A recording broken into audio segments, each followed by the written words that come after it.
Have you ever watched your entire family turn against you at your own birthday party? My name is Gloria Torres, and on my 32nd birthday, my millionaire father stood up in front of 50 guests at a 2 Michelin-star restaurant and called me a burden, a failure, and an embarrassment to the Torres name. My sister slid a t-shirt across the table with "Another Year of Disappointment" printed on it. My mother laughed. But what they didn't know was that I'd been waiting 5 years for this exact moment. If you're watching this, please subscribe and let me know where you're watching from. I'm Gloria Torres, and this is the story of how I turned the worst birthday of my life into the best revenge served ice cold. L'Espalier wasn't just a restaurant, it was a temple to wealth, the kind of place where the sommelier wore white gloves and the amuse-bouche cost more than my weekly groceries. Crystal chandeliers cast golden light over tables dressed in Irish linen, and the air carried hints of truffle and privilege. I sat at the center table, the one my father had reserved 6 months in advance. Around me, 50 of Boston's elite sipped Chateau Petrus 1982, $8,000 per bottle, as Dad made sure to announce. Investment bankers, hedge fund managers, tech CEOs. I counted exactly 50 guests, each worth at least 8 figures. My simple black dress, the only one I owned that was appropriate for such occasions, stood out like a sparrow among peacocks. The women wore Versace and Valentino. Their diamonds caught the light with every gesture. I'd chosen this dress deliberately, though none of them knew that yet. The 12-course tasting menu arrived on Limoges porcelain, each plate a small artwork. Christofle silverware flanked the settings, heavy and ornate. The waiter explained each course in reverent tones. Osetra caviar with quail egg and champagne foam. Wagyu beef with black truffle reduction. I pushed the food around my plate, my stomach too knotted to eat. This wasn't a birthday celebration. It was a stage, and I was about to become the entertainment. My father checked his Patek Philippe, the one worth more than my annual teaching salary. Almost time for his speech. He'd been drinking since noon, his face flushed with expensive wine and anticipated cruelty. The irony wasn't lost on me. All this wealth, all this luxury, built on the foundation my grandfather laid with his bare hands. And here they were, about to humiliate the only person who actually understood what he'd built and why. Thomas Torres commanded attention even while seated. At 58, he wore power like his tailored Tom Ford suit, naturally, expensively, oppressively. CEO of Torres Holdings for 15 years, he'd transformed Grandpa's construction company into a real estate empire. He never missed a chance to remind me that Victoria made more in a month than I did in a year. My stepmother Eleanor sat to his right, her third glass of champagne making her Botoxed face attempt something like amusement. She'd married Dad 2 years after Mom's death, when I was 12 and still grieving. Eleanor came from old money, the kind that whispered instead of shouted, and she'd never let me forget I was the daughter of Dad's starter wife. Victoria, my half-sister, glowed with the confidence of the perpetually favored. At 28, she was already vice president of operations, a position created specifically for her. Her Hermès suit matched her Hermès bag, both gifts from Daddy for her latest acquisition deal. She kept checking her phone, probably monitoring the $50 million project she'd been bragging about all week. And then there was me. Gloria Torres, 32 today, public school teacher at Boston Elementary. The family disappointment, the one who threw away her advantages to waste her life with other people's children. They thought I was weak because I was quiet. They thought I was stupid because I chose teaching over corporate law.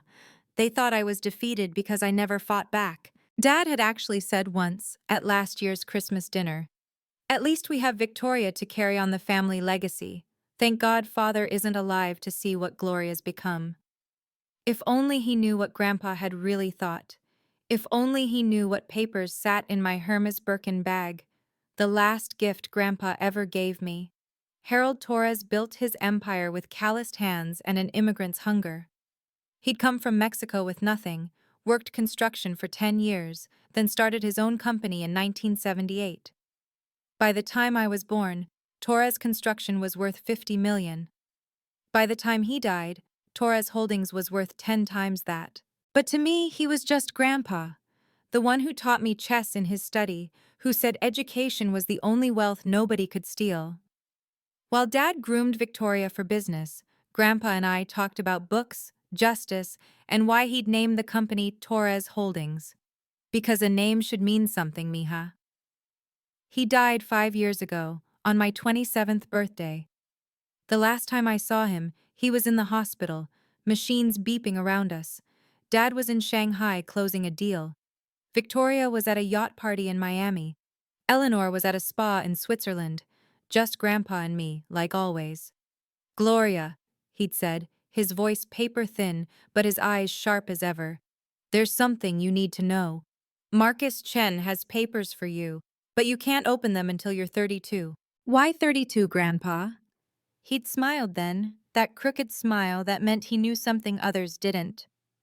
Because by 32, you'll know exactly who you are, and they'll have shown you exactly who they are. The Hermes Birkin bag arrived a week after his funeral, delivered by Marcus Chen himself. Inside was a sealed envelope with instructions not to open until my 32nd birthday. But Marcus had winked when he handed it over. Your grandfather was a smart man, Gloria. He saw everything. The bag sat in my closet for 5 years, waiting. Like me. Watching my family reveal themselves, insult by insult, humiliation by humiliation. 5 years of family dinners where my teacher's salary was the punchline. 5 years of Victoria's promotions celebrated while my Teacher of the Year award was met with participation trophy jokes. 5 years of Eleanor suggesting I was still single because successful men want successful women. Every insult, every humiliation, I filed them away like evidence. There was the Thanksgiving when Dad made me sit at the kids' table, since you like children so much. The Christmas when Victoria gave me a self-help book called It's Never Too Late to Change Careers. The family reunion where Eleanor introduced me as Thomas's daughter from his first marriage. She teaches, bless her heart. Marcus Chen called me every 6 months, always the same message. Just checking in, Gloria. Remember, patience is a virtue. He couldn't tell me what was in the envelope, but he'd hint. Your grandfather spent 2 years setting things up. He wanted to make sure everything was iron-clad.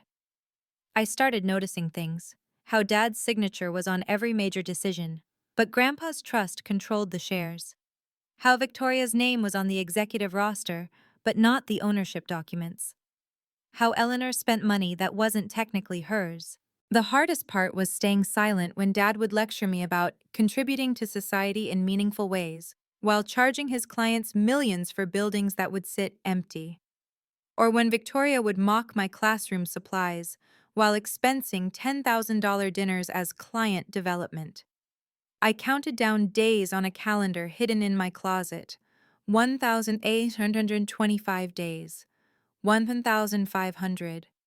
1,000. 500, 100, 10. Today, my 32nd birthday. The day Grandpa's patience would become my power. The day 5 years of strategic silence would end with words that would change everything. The champagne in my glass felt heavier than lead. Almost time. The 6th course arrived. Lobster thermidor with microgreens I couldn't identify. Around me, conversations flowed about acquisitions and IPOs, the casual wealth speak that excluded me as effectively as a foreign language. Not one person had wished me happy birthday. The Waterford acquisition is performing beyond projections, Victoria announced to the table, her voice carrying that particular tone she used when wanting Dad's attention. 50 million in revenue this quarter alone. That's my girl, Dad beamed, raising his glass toward her. A real Torres, building something meaningful. Eleanor touched his arm. Darling, aren't you going to say something? It is Gloria's event. She said event, like others might say colonoscopy. Soon, he said, checking his watch again. Let everyone finish their course first. The investment banker to my left was explaining cryptocurrency to his mistress. Everyone knew she wasn't his wife. The pharmaceutical executive across from me was on his third story about his son at Harvard Law. Nobody spoke to me directly, though I caught the occasional pitying glance. I recognized the setup now. Dad had invited his most important associates, people whose opinions he valued, whose respect he craved. He wanted an audience for whatever he'd planned. Victoria kept smirking at her phone, typing rapidly. She'd been building to something all week, dropping hints about a special surprise for my birthday. The gift bag beside her chair, distinctive Hermes orange, sat like a threat. "Before we continue," Dad said suddenly, standing up with the fluid motion of someone who'd had just enough alcohol to feel invincible, but not enough to stumble. "I'd like to say a few words about today's occasion." The conversations died. 50 faces turned toward us. The champagne in Dad's hand caught the light like liquid gold. My heart rate stayed steady. I'd been preparing for this moment for exactly 5 years. "Ladies and gentlemen," Dad began, his voice carrying the false warmth of a practiced speaker. "Today marks a special occasion. My eldest daughter, Gloria, has reached another year of—" He paused, letting the anticipation build. "Existence." Uncomfortable chuckles rippled through the crowd. "Now, as you all know, I'm a man who values achievement, success, legacy." He gestured toward Victoria. "My daughter Victoria here just closed a $50 million deal. At 28, she's already vice president of our operations." Victoria preened. Eleanor smiled. I kept my face neutral, my hands steady on my lap. "And then there's Gloria." His tone shifted, darker now. 32 years old today. 32 years of potential, of advantages, of opportunities. And what does she have to show for it? The room had gone completely silent. Even the waitstaff froze mid-pour. "A teaching certificate and a classroom full of other people's children." He raised his glass higher. "So today, I'd like to propose a toast. To my daughter Gloria, living proof that not all investments pay off. A burden on the family name, a failure to launch, and an embarrassment to everything the Torres legacy represents." Several guests shifted uncomfortably. The pharmaceutical executive's mistress actually gasped. But nobody intervened. Nobody defended me. Dad wasn't done. 32 years, and the only thing she's managed to achieve is making the rest of us look better by comparison. "So here's to you, Gloria, to another year of disappointment." He drank deeply. Eleanor raised her glass with enthusiasm. Victoria was already reaching for the gift bag. I didn't move, didn't flinch, didn't give them the tears they expected. Because in exactly 3 minutes, Thomas Torres would learn what happened when you confused silence with surrender. "Wait, wait!" Victoria stood, her voice bright with manufactured excitement. "Before we continue, I have Gloria's birthday present." She pulled out a white t-shirt from the Hermes bag, holding it up for everyone to see. In bold black letters across the front, "Another year of disappointment." Smaller text below, "Participation trophy recipient since 1992. "I had it custom made," she announced proudly. "Thought it would be perfect for her to wear at school. You know, truth in advertising." Eleanor's giggles sounded exactly like coins dropping into a piggy bank. High, metallic, soulless. Victoria slid the shirt across the table, the fabric catching on the baccarat crystal water glasses. "Go on, Gloria. Hold it up. Let everyone see." The CFO of a tech startup was shaking his head slightly. A woman I recognized as a federal judge pressed her lips together in disapproval. But still, nobody said anything. This was Thomas Torres's table, his show, his rules. I picked up the shirt slowly, examining it as if it were fascinating. The fabric was high quality. Of course it was. Victoria never did anything halfway, even cruelty. "Thank you, Victoria," I said, my voice perfectly calm. "This is certainly memorable." My hand moved to the Hermes Birkin bag beside my chair, the one Grandpa had given me, though they'd never asked about it. My fingers found the leather envelope inside, the one I'd carried every day for the past week, knowing this moment would come. "You know," I said, standing slowly, deliberately. I should probably say something too. After all, it is my birthday, Dad smirked. Going to thank us for 32 years of patience? Something like that, I replied, pulling out the envelope. I'd like to share something Grandpa left me. The smirk faltered. Just slightly. But I saw it. If you've ever been underestimated by your own family, type respect in the comments. And please, hit that subscribe button, because what happens next will change everything you thought you knew about sweet revenge. Let's continue. Before you embarrass yourself further, Dad said quickly, his voice taking on a harder edge, let's discuss what really needs to happen here. He pulled out his own envelope. I recognized the law firm's letterhead. This is a transfer of inheritance rights. Sign it over to someone who actually deserves it. Victoria has the vision, the education, the capability to handle what father left behind. Teachers don't run multi-million-dollar companies, Gloria, Eleanor added, her voice dripping condescension. It's just common sense. You barely make $40,000 a year, Victoria chimed in. I made that last week. How could you possibly manage a real business? The paper slid across the table toward me, stopping next to the humiliation t-shirt. A pen followed. Mont Blanc, naturally. Sign it, Dad commanded. Do the right thing for once, or I'll cut off your health insurance, your phone plan, and that little supplementary check I send you every month. You think living is hard now? Try doing it completely alone. Several guests were looking at their plates now, uncomfortable with the public shakedown. But the majority watched with the fascination of Romans at the Colosseum. You're right, I said, not touching the papers. A teacher making $40,000 a year couldn't possibly understand business. Finally, some sense, Dad muttered. But here's the thing, I continued, my hand steady on my grandfather's envelope. Grandpa didn't leave the company to a teacher.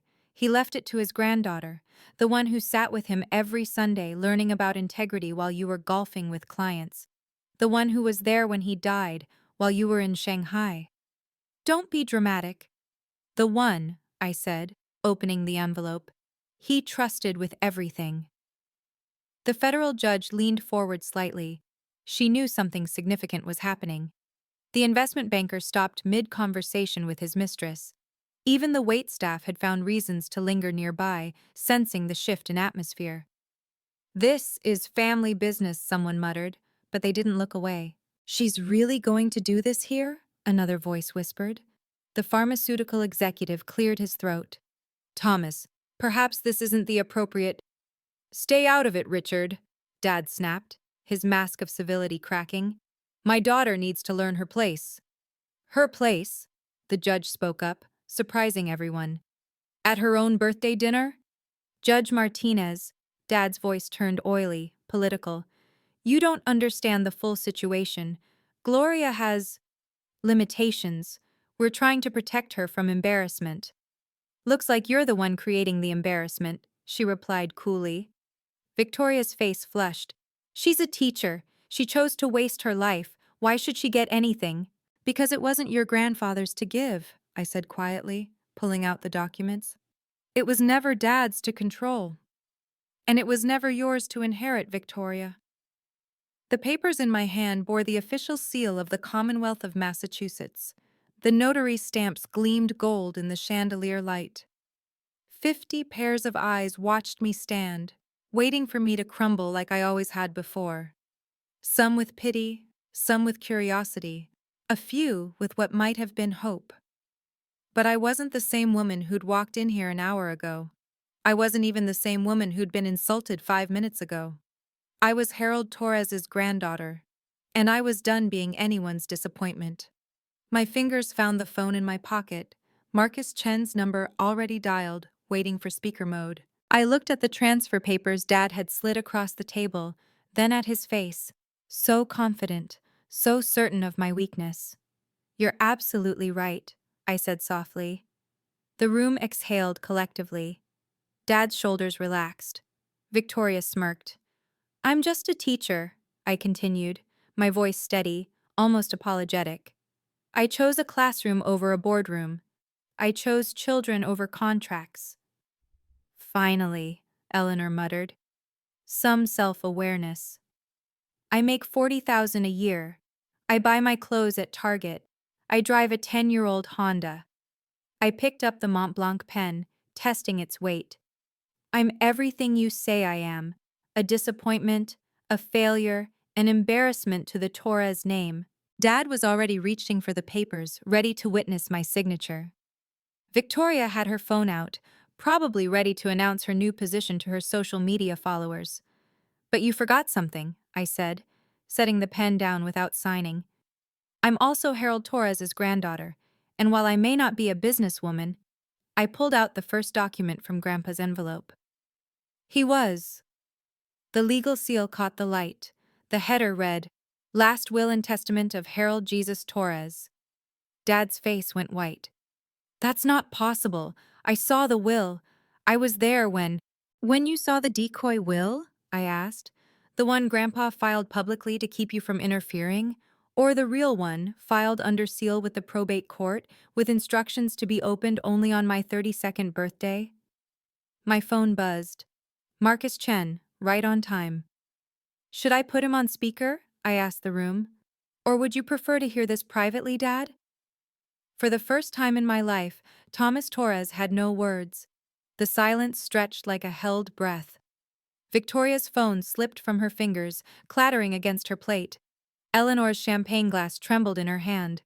This is ridiculous, Dad managed, but his voice had lost its authority. Father's will was clear. The company passes to his son, then to his grandchildren equally. The public will said that, I agreed, unfolding the documents with deliberate slowness. But Grandpa filed 2 wills, perfectly legal in Massachusetts, as long as the second one is properly witnessed and explicitly revokes the first. That's not... You can't... I pressed speaker on my phone. Marcus Chen's calm voice filled the restaurant. Good evening, Gloria. Happy birthday. Are you ready to proceed? Hello, Marcus. Yes, I think it's time. For the record, Marcus said, his voice carrying the weight of legal authority, I am Marcus Chen, senior partner at Chen, Whitfield, and Associates. I served as Harold Torres's personal attorney for the last 15 years of his life. I can confirm that the document Gloria is holding is genuine, properly executed, and legally binding. The federal judge stood up slightly, her professional interest clearly piqued. Mr. Chen, are you saying there was a sealed will? Indeed, Judge Martinez. Filed with the probate court 5 years ago with specific instructions for release on Gloria Torres's 32nd birthday. I have copies here in my office, all properly notarized and witnessed. But why? Victoria started. Should I read the relevant passage? I asked, looking directly at my father. His face had gone from white to a concerning shade of red. Don't you dare. But I was already reading, my voice clear and steady in the silent restaurant. To my granddaughter, Gloria Maria Torres, I read, my voice carrying across the silent restaurant. I leave 51% of all shares in Torres Holdings to be transferred upon her 32nd birthday. The sound Victoria made was inhuman, somewhere between a gasp and a shriek. This controlling interest, I continued, is given with full voting rights and immediate effect upon the stated date, superseding any and all previous arrangements. That's impossible! Dad slammed his hand on the table, making the crystals sing. I own 40%. Victoria has 10. Eleanor has... Nothing, Marcus Chen's voice cut through. Eleanor Torres has no legal stake in Torres Holdings. Thomas, you actually own 20%. Victoria owns 5%. The remaining 44% was held in trust by Harold Torres. But the board meetings, the votes... You've been voting proxy shares, Marcus explained. Harold allowed it to continue as long as certain conditions were met. Those conditions were violated tonight. I pulled out the second document, the share certificates, embossed with gold seals. 51%, controlling interest. As of... I checked my phone. 12 minutes ago, when I officially turned 32. The tech CFO whistled low. That's a complete takeover. It's fraud, Victoria shrieked. You manipulated a dying old man. Mr. Chen, I said calmly, would you please tell everyone when this will was actually executed? 5 years and 6 months ago, Marcus replied, when Harold Torres was in perfect health, of sound mind, and had just received his annual cognitive assessment, which he passed with flying colors. I have the medical records here. Dad's hands were shaking now. Why? Why would he do this? I looked him straight in the eye. Should I tell them, or would you like to guess? There's more, I said, finding the next page. Grandpa was very thorough. Gloria, please. Dad's voice had shifted from anger to something like fear. We can discuss this privately. Like we discussed my birthday privately? I asked. No, I think Grandpa wanted witnesses. That's why he included Clause 7.3. Marcus Chen's voice filled the pause. The behavioral clause. Harold was very specific about that one. I read. Any family member who publicly humiliates, demeans, or attempts to coerce the heir apparent forfeits all executive and board positions within Torres Holdings, effective immediately upon such behavior being witnessed and documented. The federal judge actually laughed, a short, sharp sound of understanding. He knew. Your grandfather knew exactly what would happen. The birthday party, the investment banker breathed. This specific birthday party. He knew they would call me a burden, I asked, looking at Dad. A failure? An embarrassment? Yes, he knew. Because you've been doing it for years, but tonight you did it in front of 50 witnesses. You set us up, Eleanor gasped. No, I corrected. Grandpa did, 5 years ago. He knew that by my 32nd birthday, you'd have shown everyone exactly who you are, and you have. The t-shirt, someone whispered. The daughter gave her a t-shirt that said, "Another year of disappointment," I confirmed, holding it up.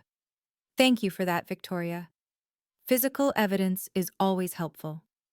Marcus, Dad said desperately, surely there's room for interpretation? None whatsoever, Marcus replied. In fact, I'm recording this call, as instructed by Harold's will. The behavioral clause is iron-clad. As of this moment, Thomas, Eleanor, and Victoria Torres are terminated from all positions within Torres Holdings. You knew, Victoria said, her voice hollow with shock. You've known for 5 years. I've suspected, I corrected. Marcus couldn't tell me the exact contents until today. But yes, I knew Grandpa had made arrangements. Every family dinner, Dad said slowly, the truth dawning on his face. Every insult, every time you were documenting it. I pulled out my phone, opening a folder labeled Evidence. Screenshots of texts, emails, recordings of voicemails. 5 years of carefully preserved abuse. December 15th, 2020, I read. Dad's text. Don't embarrass us by showing up to the gala. Nobody wants to explain what you do for a living. March 3rd, 2021. Victoria deserves the family heirlooms. You wouldn't appreciate them anyway. July 18th, 2022. Voice message from Eleanor. Maybe if you'd made something of yourself, you'd have a husband by now. The pharmaceutical executive's mistress had her phone out, recording everything. Several other guests did too. This would be all over Boston society by morning. But the best part, I continued, is that Marcus wasn't my only witness. Margaret Stone, would you like to stand up? The CFO of Torres Holdings rose from a corner table where she'd been sitting quietly. I've been documenting everything for 3 years, at Harold's request before he died. He asked me to protect Gloria when the time came. Who else? Dad demanded. Who else was in on this? The entire accounting department, Margaret said simply. The legal team, most of the senior management, we've all been waiting for Gloria to turn 32. You conspired. We followed Harold Torres's legal instructions, Marcus corrected. Everything has been done by the book. 3 law firms have reviewed these documents. They're bulletproof. Can you guess what Gloria says next? Comment below with your prediction. If this story resonates with you, please share it with someone who needs to hear that patience and preparation beat revenge every time. Now, let's see how this birthday party ends. I stood fully now, my voice carrying the authority I'd hidden for 5 years. Effective midnight tonight, in 8 minutes, Thomas Torres, you are terminated as CEO of Torres Holdings. The room erupted, guests gasped, phones appeared, and Dad shot to his feet. You can't.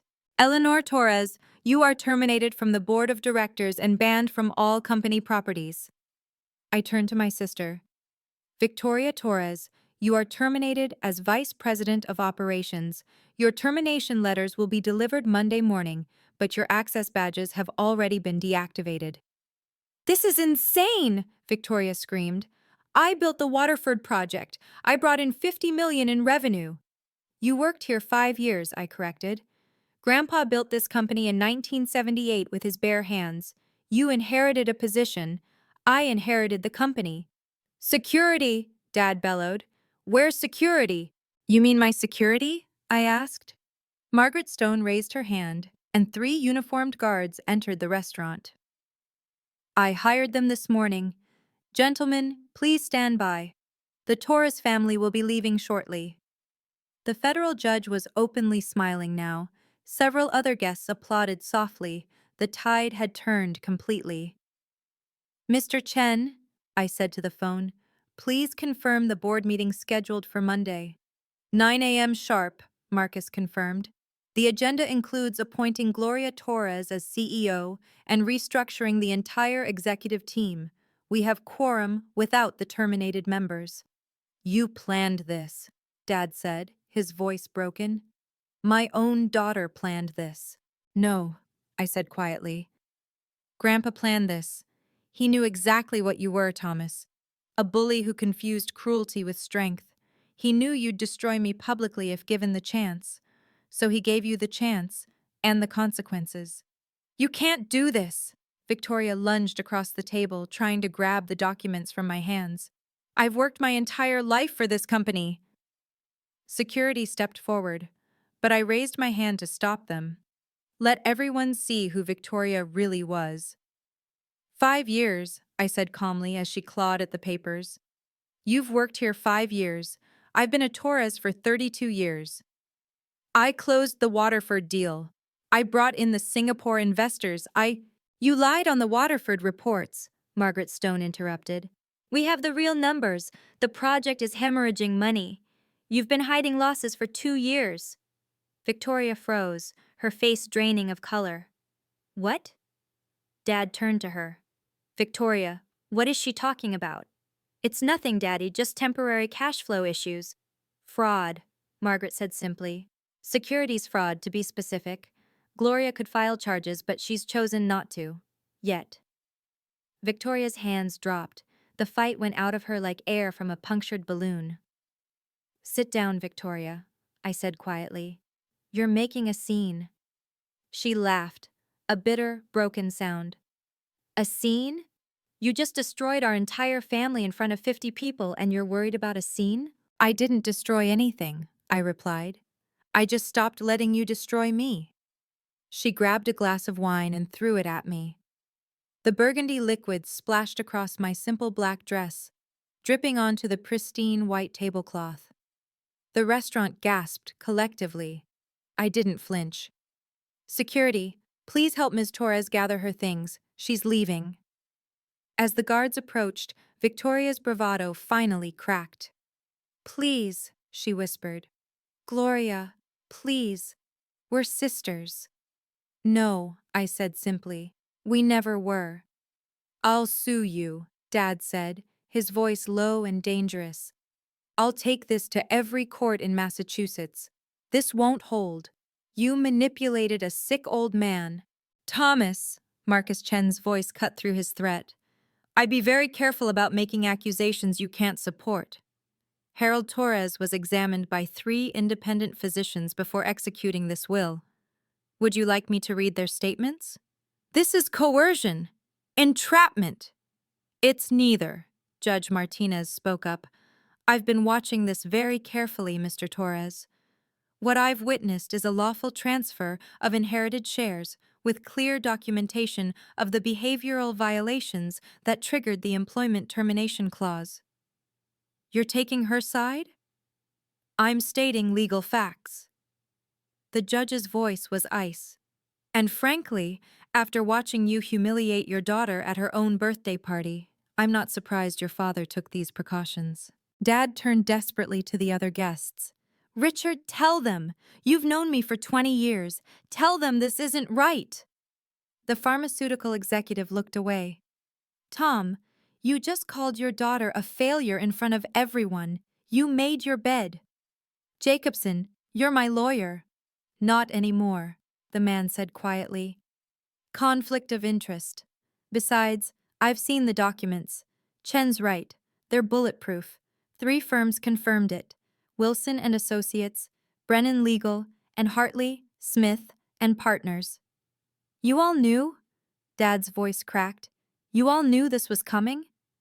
We suspected, someone said. Harold Torres was a smart man. He wouldn't leave his company to someone who treats family like you do. Dad sank into his chair, suddenly looking all of his 58 years. 30 years. I gave 30 years to that company. And Grandpa gave 50, I reminded him. The difference is, he built it with love. Eleanor had been silent since the revelation, but now she stood, her designer dress rustling like money. Her makeup, so perfect an hour ago, was running in small rivers down her Botoxed face. Gloria, sweetheart, she began, her voice syrupy in a way I'd never heard before. We're family. I'm your stepmother. I raised you. You moved in when I was 12, I corrected. You sent me to boarding school at 13. You forgot my 16th birthday. You tried to exclude me from my own father's wedding. Which part was the raising? I was young. I didn't know how to be a mother. You were 35. You had a child. You just didn't want someone else's. She moved closer, reaching for my hands. I stepped back. Please, she whispered, loud enough for everyone to hear. Where will I go? This is my home, my life. You have a trust fund worth $8 million from your first husband, Margaret Stone announced. Public record. You also own property in Beacon Hill, Martha's Vineyard, and Aspen. You'll be fine. Eleanor's face transformed from pleading to vicious in an instant. You little... Careful, I warned. Anything you say now can be used in the divorce proceedings. What divorce? She shrieked. I looked at Dad. You didn't tell her? The prenup she signed has a morality clause. Publicly humiliating family members voids spousal support. You did that tonight when you laughed at Victoria's t-shirt gift. Dad's lawyer, former lawyer, can confirm. Jacobson nodded reluctantly. It's true. The prenup is very specific. Eleanor turned on Dad. You said the prenup was standard. You said... Family doesn't call family a burden in public, Eleanor, I said quietly. Or laugh when they do. I picked up my champagne glass, still full, untouched throughout dinner. The room fell silent, waiting. Torres Holdings was built on a foundation of hard work, integrity, and respect, I began.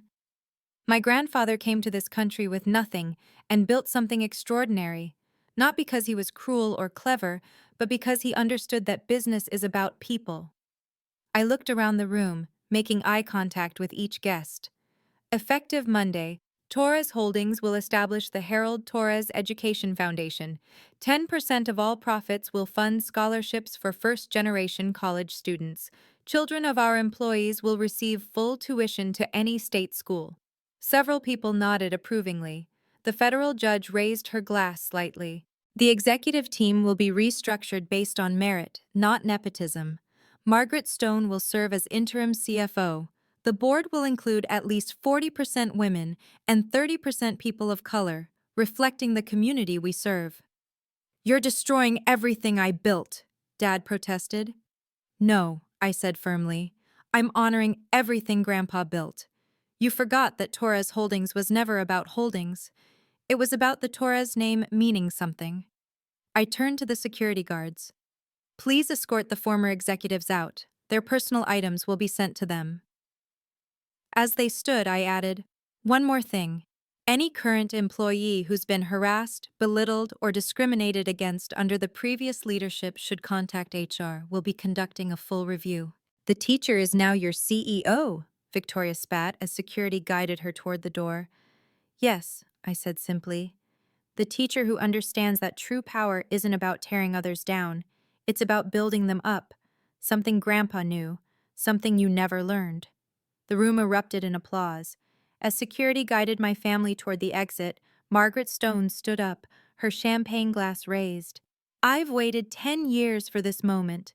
The room turned to her, surprised by the emotion in her voice. Harold Torres hired me when no one else would, she continued. A black woman CFO in Boston's Old Boys Club. Thomas fought it every step, but Harold insisted. She looked directly at my father, who had stopped at the door.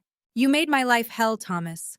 The jokes, the exclusion from meetings, the time you accidentally left me off the Shanghai trip. I documented everything. Harold knew. He asked me to stay, to wait, to watch over Gloria when the time came. You conspired? I survived, she corrected. And I wasn't alone. One by one, 12 other executives stood up around the restaurant. I recognized them all. Department heads, senior managers, people who'd been with the company for years. We've all been waiting, said Robert Kim, head of development. Harold asked each of us personally to protect the company's true values until Gloria was ready. He knew you'd show your true colors eventually, added Sarah Martinez, legal counsel. Tonight exceeded even his expectations. Dad's face cycled through emotions: rage, betrayal, disbelief. My own employees. Gloria's employees, Margaret corrected. We work for her now. And Tom, that harassment I mentioned? I have recordings, emails, witnesses. Gloria could destroy you completely, but she won't, because she's Harold's granddaughter. She has class. Your grandfather would be so proud, Gloria, said James Wright, the oldest board member.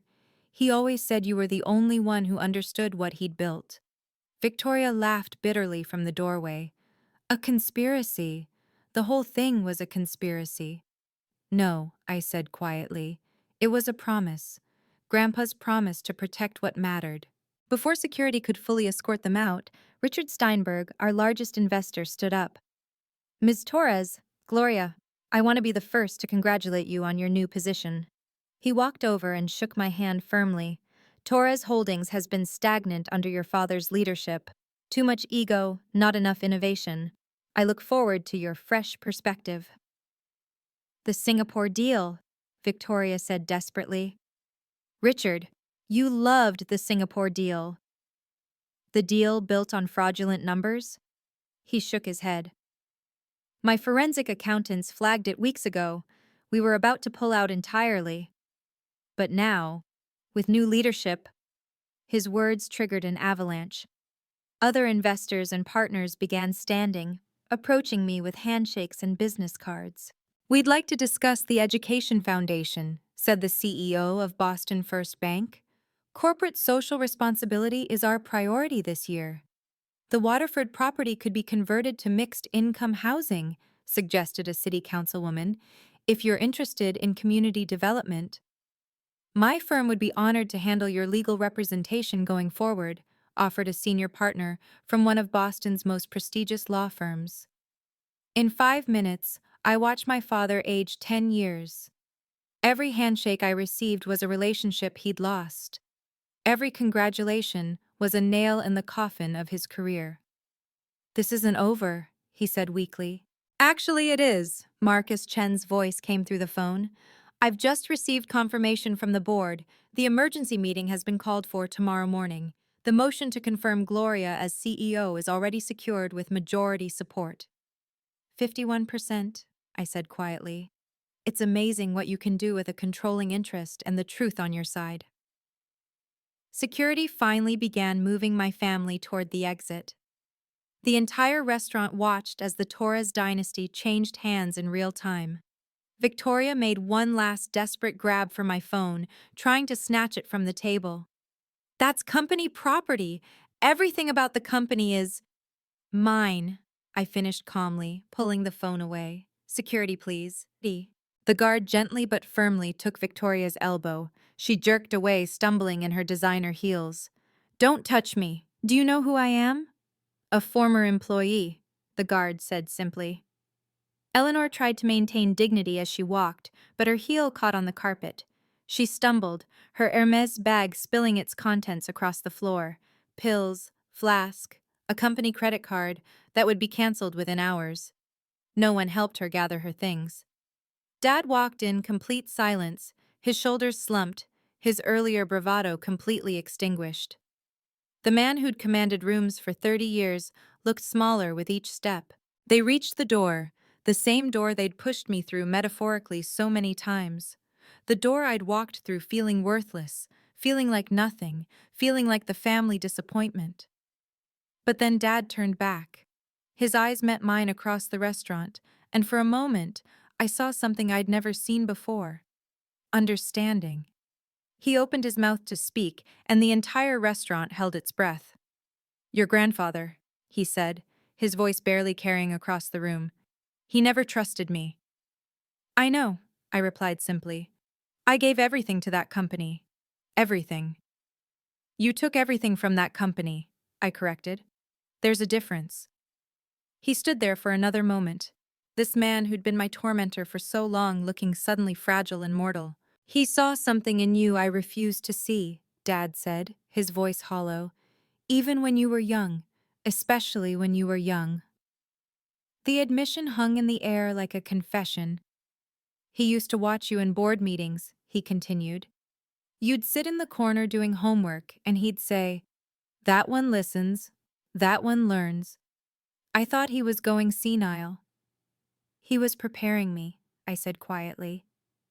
Every Sunday visit, every story about the business, every lesson about integrity, he was teaching me to wait. For this moment. For the truth to matter. Dad laughed, a bitter, broken sound. You played the long game, 5 years of humiliation, and you never broke character. It wasn't character, I replied. It was survival, and hope that someday the documents would speak louder than the insults. I suppose you want an apology. No, I said, surprising him. I want you to leave. Apologies from you mean nothing because you're only sorry you lost, not sorry for what you did. I'm your father, biologically, I agreed. But Grandpa was my family. He's the one who showed up to my school plays. He's the one who celebrated my teaching degree. He's the one who saw me. Dad's face crumpled slightly. He never trusted me. Now I know why. Neither do I said simply. Goodbye, Thomas. He turned without another word and walked through the door. Eleanor and Victoria had already been escorted to the valet. The door closed behind him with a soft click that sounded like finality. The restaurant was silent for a moment. Then someone started clapping slowly.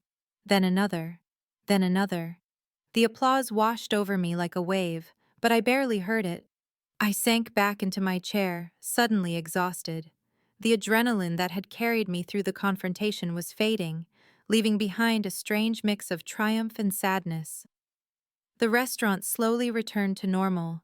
Waiters began clearing plates, guests returned to their own conversations, though many kept glancing my way with expressions of respect and curiosity. I looked at the empty chairs where my family had sat. The wine stain from Victoria's tantrum was still spreading across the white tablecloth. Eleanor's champagne glass sat abandoned, lipstick smeared on the rim. Dad's napkin was crumpled beside his plate, the food barely touched. For the first time in 32 years, I was alone on my birthday by choice, not circumstance. Margaret Stone approached quietly. Gloria?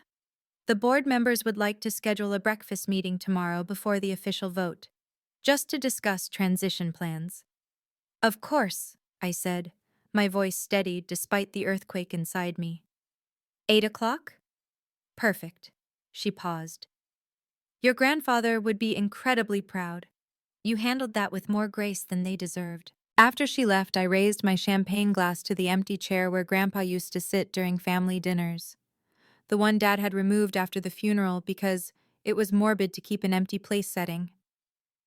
"Happy birthday to me," I whispered, and finally took a sip. The champagne was perfect, French, expensive, everything my family valued, but it tasted like victory, like patience rewarded, like promises kept. For the first time in 32 years, I celebrated my actual birthday.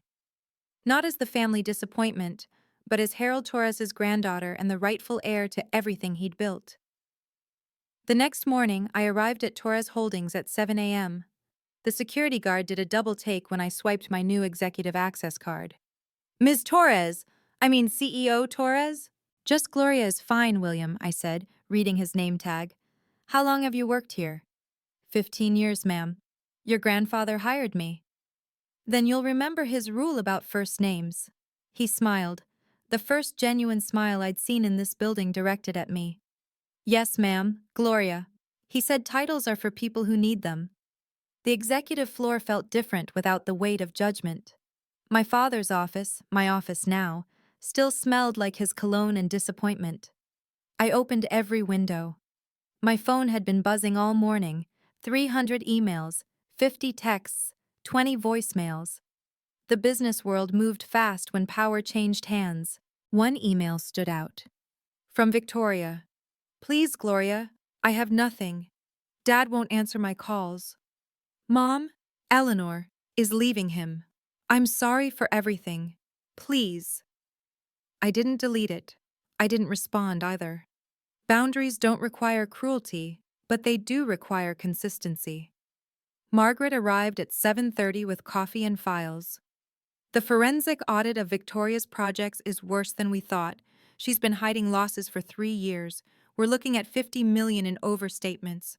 Criminal charges? We could pursue them?" I thought about it. No, but make sure the board knows. And the investors. Natural consequences are enough. Your father has been calling board members all night. No one's taking his calls. "He'll learn," I said, looking out at the city Grandpa had helped build. Sometimes, the most powerful thing you can do is nothing at all. By Friday, the full scope of my father's mismanagement became clear. Margaret and the forensic team had uncovered a decade of questionable decisions, nepotism hires, and what bordered on embezzlement. $10 million, Margaret reported in our morning meeting, redirected to shell companies owned by his golf buddies, all technically legal but ethically bankrupt. And Victoria's projects? Every single one is underwater. She was using new investor money to hide losses from previous deals. Classic Ponzi behavior. I could have destroyed them both with this information. One call to the SEC, one leak to the Boston Globe, and they'd be finished. Instead, I had legal draft a simple letter. Torres Holdings will not pursue criminal or civil action regarding past financial irregularities, provided all company property is returned and no attempts are made to interfere with current operations. "You're letting them off easy," Margaret said. "I'm letting them go," I corrected. "There's a difference." Eleanor had already fled to her mother's estate in Connecticut. The divorce papers were filed within 72 hours. Apparently, she'd been planning her exit for years, but stayed for the money. The employees, meanwhile, were transforming. People who'd been silent under my father's regime started speaking up in meetings. Ideas that had been dismissed were being revisited. The woman who cleaned the offices, Maria, stopped me in the hall. "Your grandfather would be so happy," she said in Spanish. "He always said you were the special one." "He said that about all his grandchildren," I replied in Spanish, surprising her. "No," she said firmly, "only you. He said you had the heart for this." I kept teaching one class at the elementary school. Some things money can't replace. The first monthly board meeting was scheduled for exactly 30 days after the takeover. I walked in to find every seat filled, and not one familiar family face among them. "Stock price is up 15%, Margaret announced to the room. "Best single-month performance in 5 years. Employee satisfaction scores," Robert Kim added, "are at an all-time high. We've received over 200 internal applications for the new positions created by the restructuring." And the Education Foundation? I asked. Fully funded and operational, Sarah Martinez replied. 100 scholarships awarded to employees' children for the fall semester. Full tuition to any state school as promised. Judge Martinez, who'd joined our board as an independent director, smiled. The press is calling it the Teacher's Revolution. Forbes wants an interview. No interviews yet, I decided. Let the work speak first. After the meeting, I walked through the building, something my father never did. I knew every employee's name within 2 weeks, their kids' names within 3, their dreams within 4. The company my grandfather built was never about the buildings or the deals. It was about the people who built them. Gloria, someone called from accounting. Did you see? The Waterford property got approved for mixed-income housing, 200 units, 30% affordable. Victoria's vanity project transformed into something meaningful. She'd predicted it would make us millions. Instead, it would make us matter. That afternoon, I stood in what used to be my father's office, looking at the portrait of Grandpa that I'd had restored to its place of honor. 10% to education like you always wanted, I told the painting, and the company name means something again. I kept teaching part-time. Some things money can't replace. 6 weeks after the takeover, Victoria texted asking to meet. I chose a small cafe in Cambridge, neutral ground, public enough for safety, quiet enough for truth. She looked different. The designer clothes were gone, replaced with off-the-rack professional wear. The entitled gleam in her eyes had dimmed to something almost humble. You look well, she said carefully. I look the same as always. You just never looked before. She flinched but nodded. I deserve that. What do you want, Victoria? A job, she said quietly. Any job. I've applied everywhere. No one will touch me after what happened. Natural consequences. I know what I did was wrong. Do you? I interrupted. Or do you just know you got caught? She was quiet for a moment, stirring her coffee. Grandpa always loved you more. He loved us equally. You just loved money more than you loved him. That's not... She stopped, reconsidered. Maybe that's true. He tried to teach me about integrity, but Dad always said, Dad was wrong about everything that mattered. I know that now. She looked up at me, and for the first time in years, I saw the little girl who used to be my sister before ambition poisoned her. I'm 28 years old and I don't know who I am without the company. Then figure it out, I said simply. That's what I did for 32 years while you all told me I was nothing. Will you ever forgive me? Maybe, when you understand that forgiveness isn't about getting your old life back. I stood to leave, then paused. I'll hire you back when you remember why Grandpa started this company. Not for money or power, but to build something that helped people build their lives. 6 months later, I stood before 200 employees at our first all-hands meeting under new leadership. The conference room was packed, with people video calling in from our satellite offices. Torres Holdings was built on a simple principle, I began. That business is about people, not profits. My grandfather knew that. Somewhere along the way we forgot. The room was silent, attentive in a way they'd never been for my father's speeches. We've returned to those principles. The Education Foundation has funded 300 scholarships. Our affordable housing initiative has created homes for 500 families. Our stock price has increased 40%, proving that doing right is good business. Applause rippled through the room, genuine and warm. But this isn't about revenge or vindication. It's about understanding that respect isn't inherited or demanded, it's earned and enforced. Documents don't lie, even when people do. And sometimes, the quietest person in the room is the one holding all the cards. After the meeting, I returned to my office, redecorated now with pictures from my classroom, awards from my students, and Grandpa's portrait watching over it all. My phone buzzed. A text from an unknown number. This is Dad. Congratulations on the Forbes article. Your grandfather would be proud. I didn't respond. Some bridges, once burned, light the way forward instead of back. That afternoon, I taught my third-grade class. We were studying patience, how plants grow slowly, invisibly, underground, before suddenly breaking through into the light. Sometimes, I told them, the most important growth happens where nobody can see it. And then one day you bloom and everyone wonders how it happened so fast. Did you have to wait to bloom, Ms. Torres? Asked one student. 32 years, I said, but it was worth it.